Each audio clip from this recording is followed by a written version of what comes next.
Bonjour et bienvenue dans un nouvel épisode de podcast. Moi c'est Delphine et aujourd'hui on va parler tricot.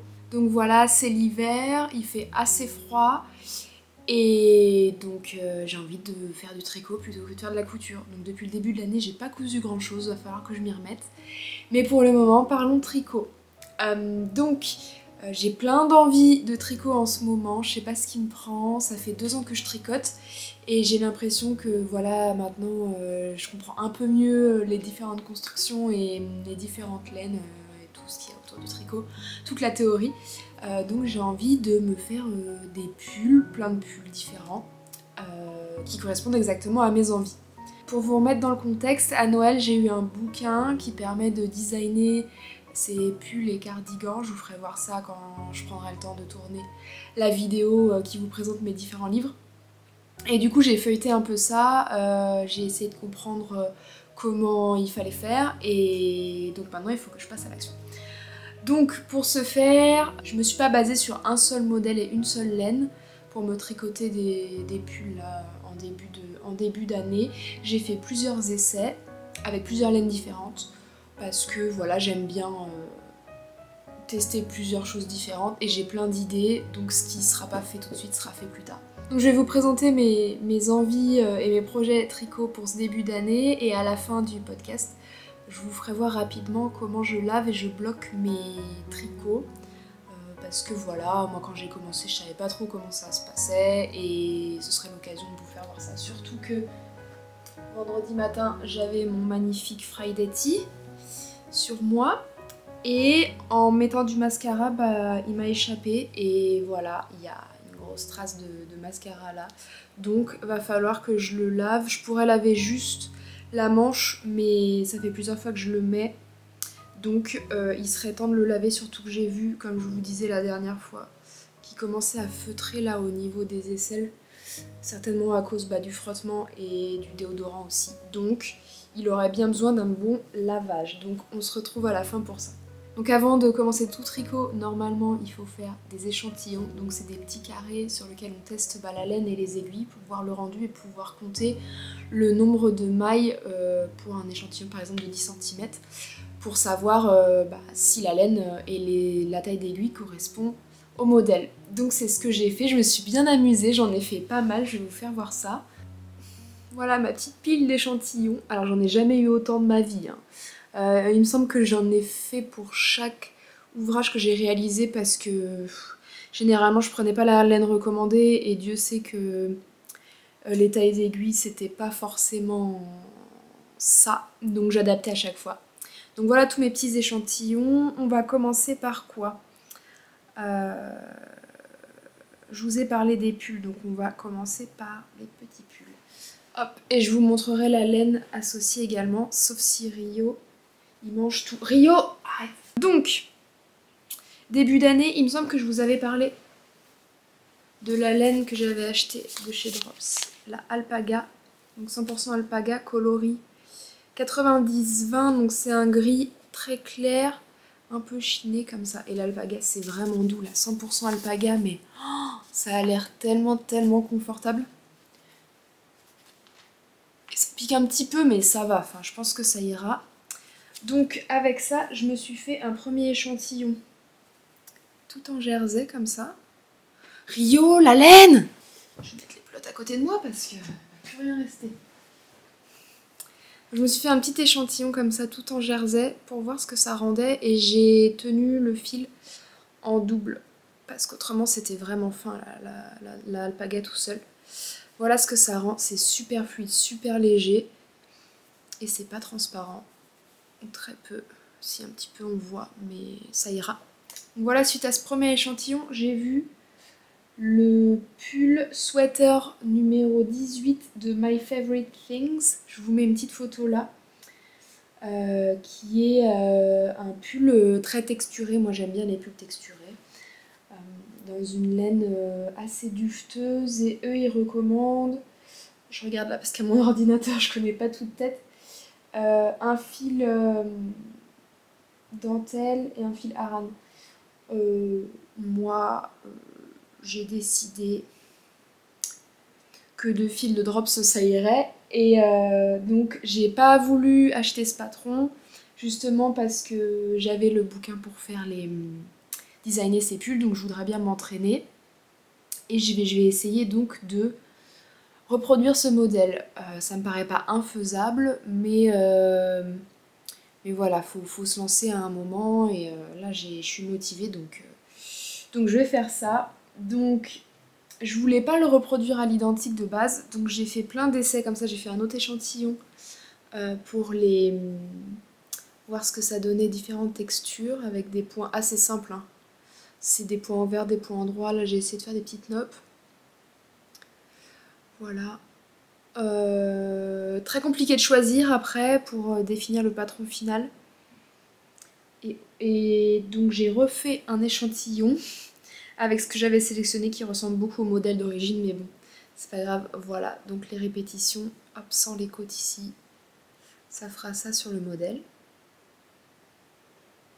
Donc on a des côtes, des rangs endroits, des rangs ouverts, des côtes, des rangs endroits, des rangs ouverts. Il n'y a rien de très compliqué.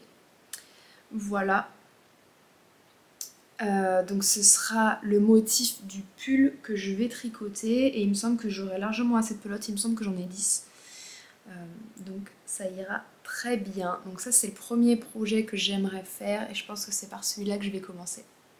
Donc je vous ai pas parlé de la construction, mais sur le modèle d'origine c'est un pull drop shoulders et moi j'aimerais bien le faire avec des manches montées pour que ça ait un peu plus de tenue, de rendu, parce que moi j'ai que des pulls en raglan comme celui-ci et j'aimerais bien essayer tant qu'à faire avec des manches montées là. Donc je vais essayer de faire ça et un col rond tout basique.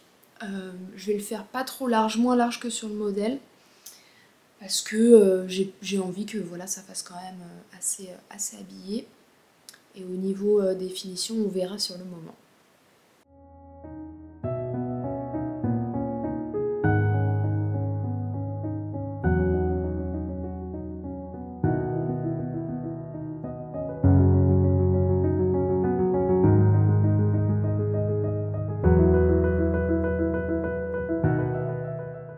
Donc la deuxième inspiration tricot pour un deuxième pull en ce début d'année, ce serait de me faire un autre donc pull, mais un peu plus léger, dans cette laine dont je vous avais déjà parlé, la Welcome Pure Laine numéro 4, qui est d'un joli orange rouille. Voilà, vous la voyez bien. Et donc j'aimerais bien aussi me designer un pull là-dedans, mais vraiment à partir de mon imagination cette fois et pas copier forcément quelqu'un. Une fois que j'aurai fini le pull gris là, j'aimerais bien me faire un pull comme celui que j'ai vu dans Sex Education. Je vous mettrai une image ici, il faut que je la retrouve, c'était dans la saison 1 où il y a une des profs qui a un gilet jaune avec des quadrillages assez larges. Je l'ai vu et je me suis dit mais il est trop bien ce pull.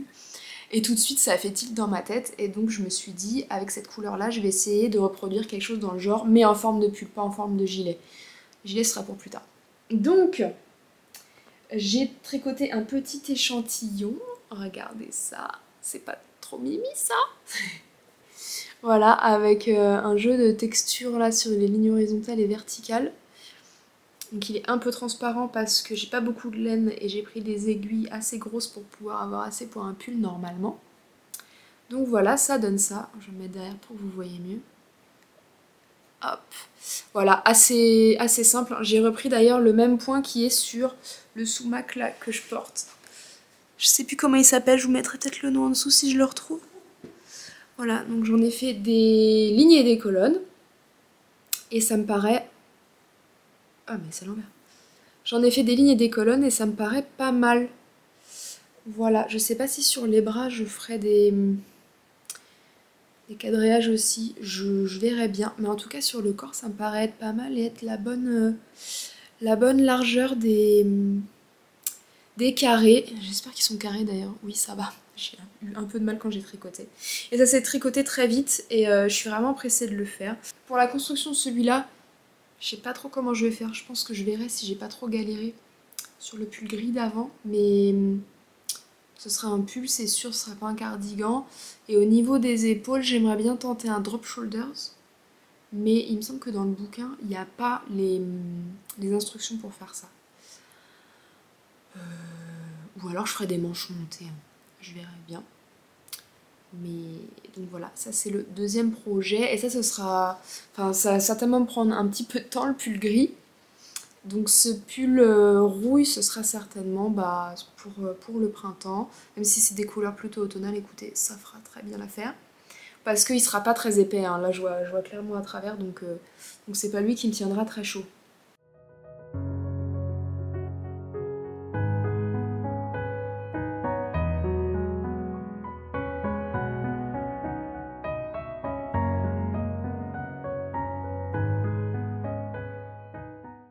Alors troisième projet, donc ça ce sera peut-être pour pas tout de suite, hein, je pense, hein, parce que je vais pas avoir le temps de tricoter tout ça.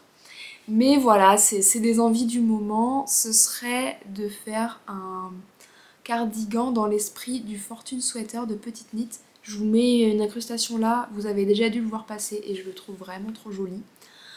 Donc il se tricote en double mohair il me semble, avec un point assez simple qui fait un petit trèfle à 4 feuilles comme ça. J'aime beaucoup le modèle de Petite Knit mais je trouve qu'il a beaucoup d'ampleur. Et je voudrais bien avoir un gilet en fait, donc je me suis dit que j'allais pas l'acheter et que j'allais essayer de me le designer avec le bouquin également. Donc ça ce sera pour plus tard, mais j'ai fait un petit échantillon pour voir ce que ça donnait dans cette laine que j'ai eue à Noël, dont je vous avais pas parlé, j'avais oublié. Elle n'était pas rangée au même endroit que les autres. Donc c'est de 90% mohair, 10% laine. Voilà, couleur écrue, très poilue.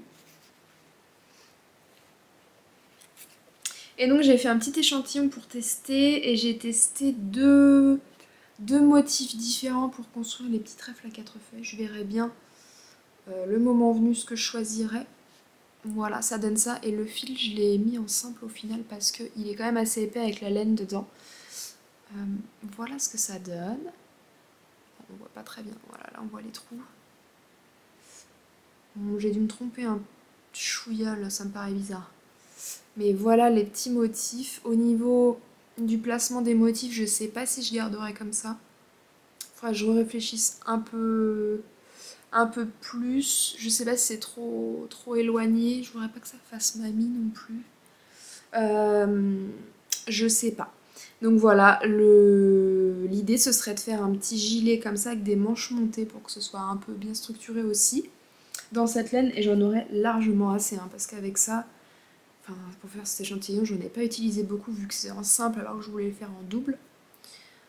Ça va être très transparent, mais bon, c'est du mohair, hein, c'est comme ça. Donc voilà, ça sera un petit gilet pour plus tard, je sais pas quand, ça se trouve ça se retrouvera au mois de novembre cette affaire à l'automne, on verra bien, mais voilà, l'idée est là et je garde ça en tête.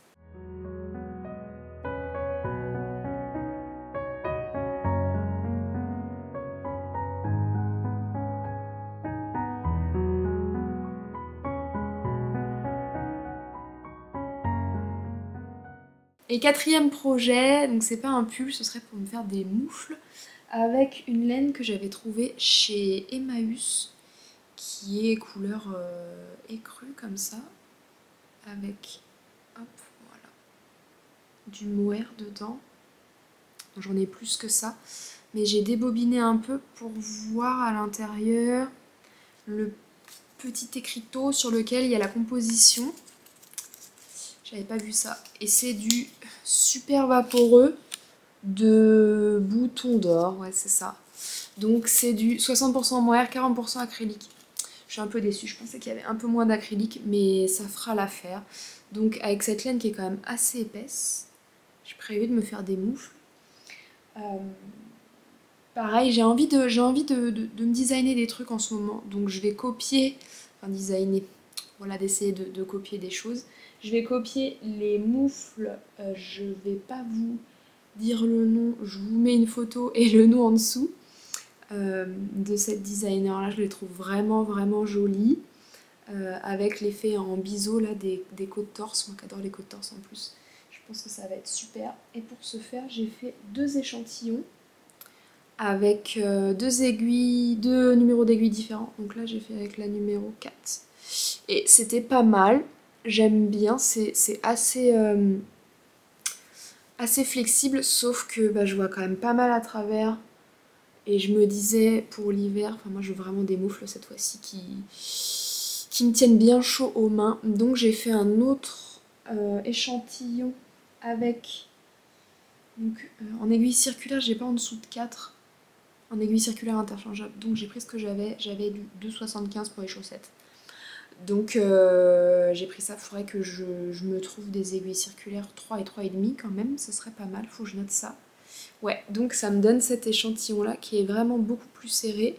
On voit beaucoup moins à travers, mais il est plus rigide quoi. Je sais pas si on va voir. Peut-être pas. Non, non, non. Je vais pas vous perdre votre temps. Voilà ce que ça donne. Donc c'est joli aussi. Hein. Et je pense que je vais partir là-dessus, même si c'est rigide. Au moins ce sera bien chaud.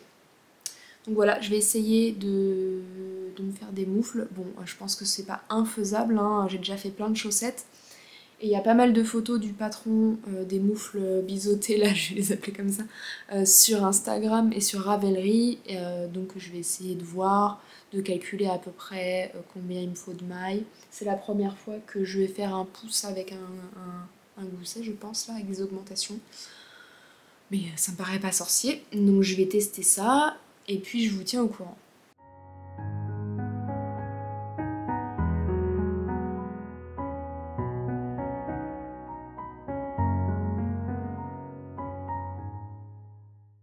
Voilà, c'est tout pour les envies tricot de début d'année. Je vais vous emmener avec moi pour le nettoyage du pull.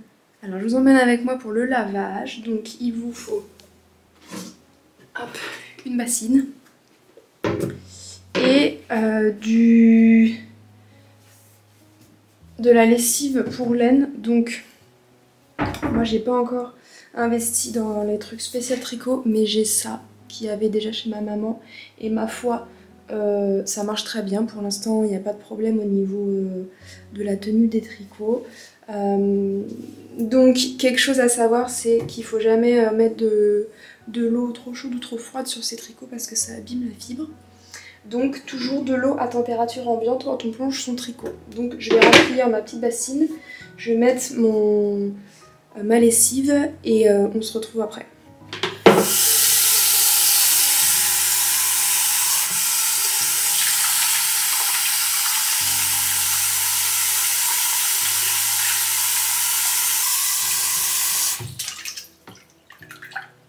Là on est pas mal au niveau de la température. Je vais mettre la lessive. Je ne mets pas énormément. Je sais pas si c'est marqué combien il faut en mettre. Pas trop en mettre non plus parce que ça pourrait abîmer la laine. Hop. Voilà. Et là on va plonger le tricot. Et notamment la manche qui est sale. Donc est-ce que ça va s'enlever facilement cette affaire? C'est pas dit. On va y aller quand même doucement. Donc je plonge le tricot. Hop. Voilà, qui absorbe bien l'eau. On va le laisser comme ça une bonne trentaine de minutes. Et après on ira le rincer. Alors c'est bon, ça a bien trempé comme d'habitude, j'ai pas vu l'heure donc ça fait à peu près 1 heure que ça trempe, mais du coup ça va être bon. Donc maintenant on va passer à l'essorage et il faut faire attention à pas tenir le tricot mouillé et que ça se déforme par le poids. Du coup moi je l'essore contre la bassine et pareil il faut pas le tordre parce qu'autrement ça déforme. C'est parti.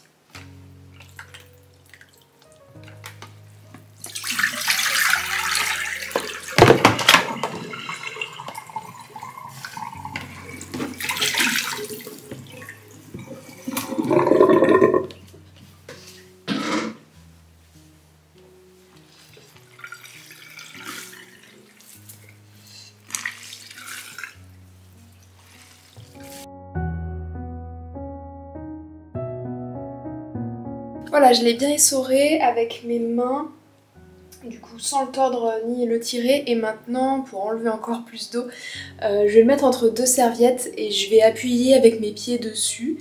Et après, je vais le rouler dans la serviette et je vais réappuyer dessus, comme ça il sera bien essoré.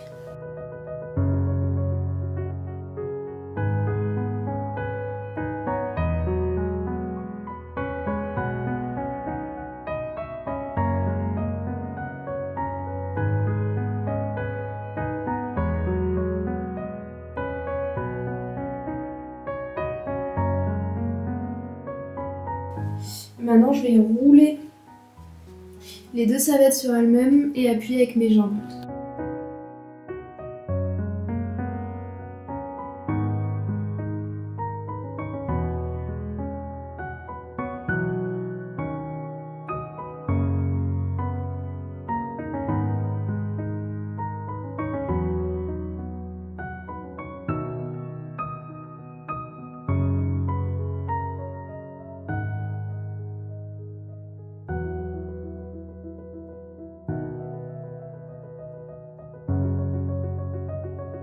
Voilà, donc le pull est essoré. Il est encore très mouillé. Hein. Mais bon. Et maintenant, donc pour le séchage, je vais venir l'épingler sur des matelas en plastique là, que j'avais trouvé chez Emmaüs, mais que vous pouvez trouver chez Decathlon pour lui redonner un peu sa forme. Et je vais en profiter aussi pour tirer un peu sur le col parce que au porté là je trouve ça assez près du cou et c'est pas super agréable, du coup je vais bien l'épingler bien large.